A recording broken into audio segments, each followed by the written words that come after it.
Hi, so welcome to the next short video series where we're looking at some concepts around developing a better mindset. So today I'm talking about our tolerance for deviation. So what I mean by tolerance for deviation is our ability to handle disruptions to our intended path. So to give it some context around long-term planning or goal setting, I'm going to talk about it in relation to an event I've got coming up next year. So as some of you know, this year I completed a 350-mile ultra endurance race in Alaska. Next year I'm going to go back with the idea or hope of completing the 1,000 miles. So in order to do that though, I'm going to implement a long-term preparation plan so I can increase all the capacities that I need to be able to cover that distance in the time required. So when I go about that, I'm going to start with pretty much a periodized plan, which will have a sort of a linear type of focus to it. So to put it into a bit of context, I'll have a starting point,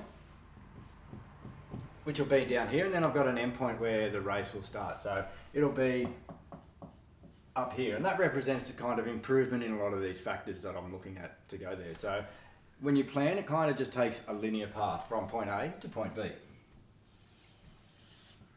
Okay, so I've got my path, and along here there's a whole bunch of factors and consideration that goes into it. And then once I get to that point there, that's my race start, and then I go into the race from there. So it's not only all the physical components along here that I want to train, it's my ability to tolerate any deviation. So what do I mean? So what I mean by that is, as I'm going along here, there's going to be disruptions to my week, there's going to be disruptions to my month, daily disruptions, hourly, these sort of things. So I might go into do a training program for a day, and the start of that session might be cut off because there's a whole number of life factors that might get in the way. It could be around kids, it could be around work, it could be around study, any of these sort of things where I might not get a session for that day. So instantly I'm going to get a deviation from my path. So I go along, and all of a sudden there's a deviation. I'm not going to be able to do what I thought I was.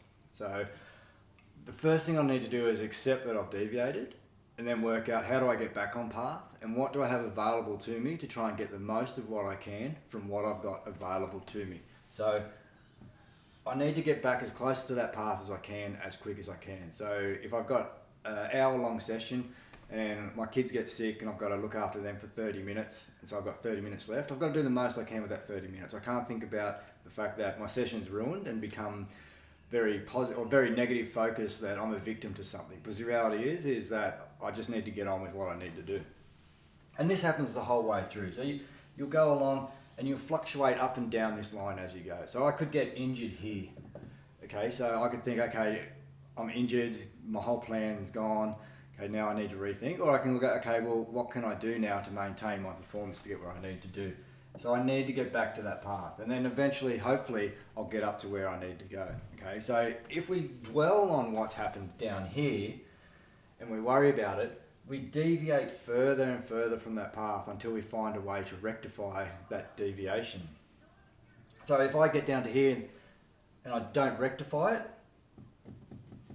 my new path starts like that, and then I start to deviate from my new path. So my performance level may be down there unless I know how to correct that deviation and get back onto path.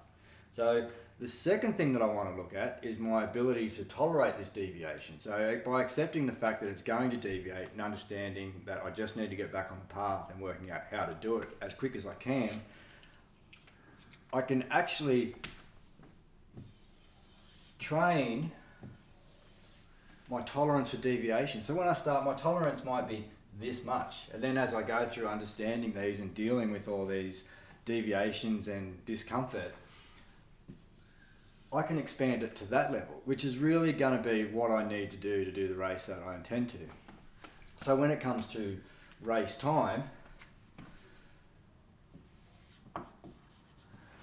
that's my intended race plan. I'm going to walk from point A to point B, okay? But it's the Alaskan wilderness, so there's going to be huge deviations in what I encounter there.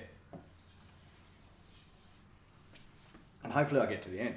So if I've developed the ability to tolerate this much deviation and I deviate within it, I'm fine. So it goes like that, I'm all right. But if I only get to this point and I've only developed my tolerance of that, when it comes time to actually rise up to that level and the amount of deviation, I'm not going to be able to tolerate it because I'm going to deviate outside my threshold. As you go and you deal with deviations, you get better at dealing with deviations down the track because you always rely on your past for a reference point for what's happening in the future or currently. So if we think about terms of getting back on path as quick as we can and developing our ability or our tolerance for deviation as we go, then we're going to be able to handle bigger deviations in the future.